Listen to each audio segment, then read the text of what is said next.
अमित शाह ने नंदीग्राम और डेबरा में रोड शो किया। दावा किया कि बीजेपी बंगाल में 200 सीटें जीत रही है। अमित शाह बोले, नंदीग्राम में सीएम ममता बनर्जी हार रही हैं। नंदीग्राम से ही बंगाल में असल परिवर्तन की शुरुआत होगी।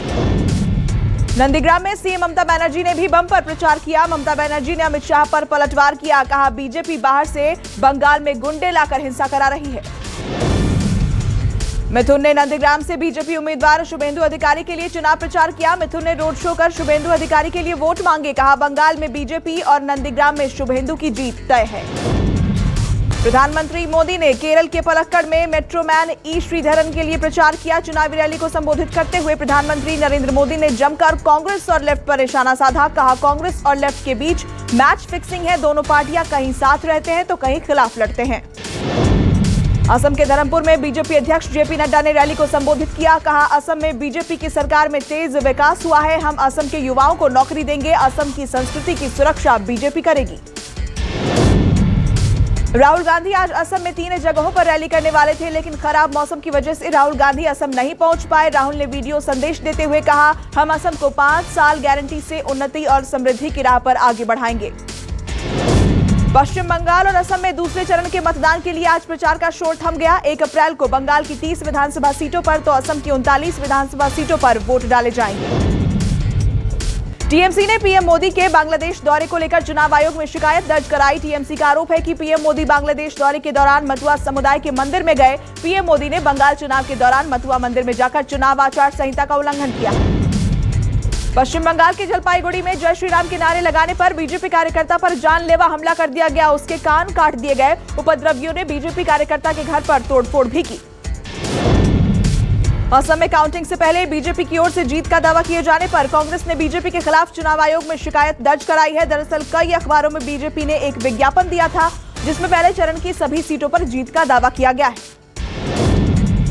देश में कम नहीं हो रही कोरोना की रफ्तार। पिछले 24 घंटे में आए 56,000 से ज्यादा नए मामले। देश में एक दिन में 271 लोगों की कोरोना से हुई मौत। महाराष्ट्र में कोरोना के बढ़ते मामलों पर एक बार फिर लॉकडाउन के संकेत। देश के कुल मामलों का 63% महाराष्ट्र से है। संक्रमण की वजह से नांदेड़, बीड, नागपुर समेत आधा दर्जन से ज्यादा शहरों में संपूर्ण लॉकडाउन और नाइट कर्फ्यू। बाजारों में भी पाबंदी। महाराष्ट्र में पिछले 24 घंटे में सामने आए कोरोना के 27,918 नए मरीज। एक दिन में 139 लोगों की मौत। महाराष्ट्र में एक हफ्ते में 1 लाख से ज्यादा कोरोना के मरीज मिले हैं। संपूर्ण लॉकडाउन लगाने के लगाए जा रहे हैं कयास।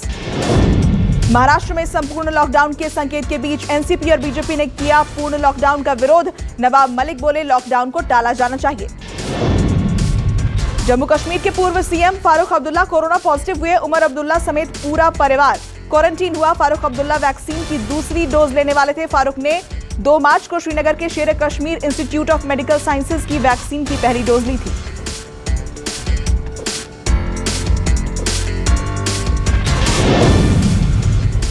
सचिन, यूसुफ और बद्रीनाथ के बाद इरफान पठान निकले कोरोना पॉजिटिव। इरफान पठान ने ट्वीट कर संक्रमण की जानकारी दी। इरफान चौथे भारतीय क्रिकेटर जो कोरोना पॉजिटिव पाए गए। Road safety world series tournament में इरफान ने भी हिस्सा लिया था। महिला T20 टीम की कप्तान हरमनप्रीत हुई कोरोना पॉजिटिव। दक्षिण अफ्रीका के खिलाफ 5 मैचों की वनडे सीरीज में लिया था हिस्सा। दिल्ली में सामने आए पिछले 24 घंटे में कोरोना के 992 नए मामले। कोरोना से पिछले 24 घंटे में 4 की मौत। दिल्ली सरकार ने साफ किया, एक बार फिर से बढ़ रहे कोरोना संक्रमण के बीच छोटी कक्षाओं के लिए फिलहाल स्कूल नहीं खोले जाएंगे।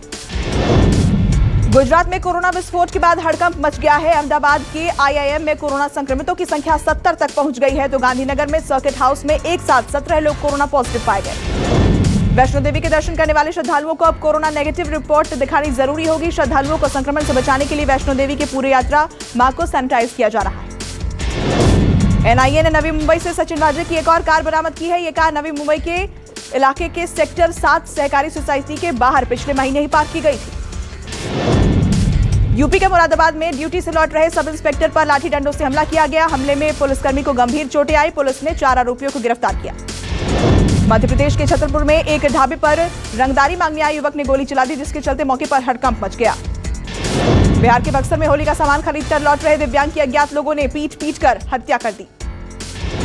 पंजाब के लुधियाना में पुलिस वाले के घर किराए पर रहने वाले शख्स ने पत्नी की हत्या कर दी। आरोपी पति को शराब और जुए की लत थी।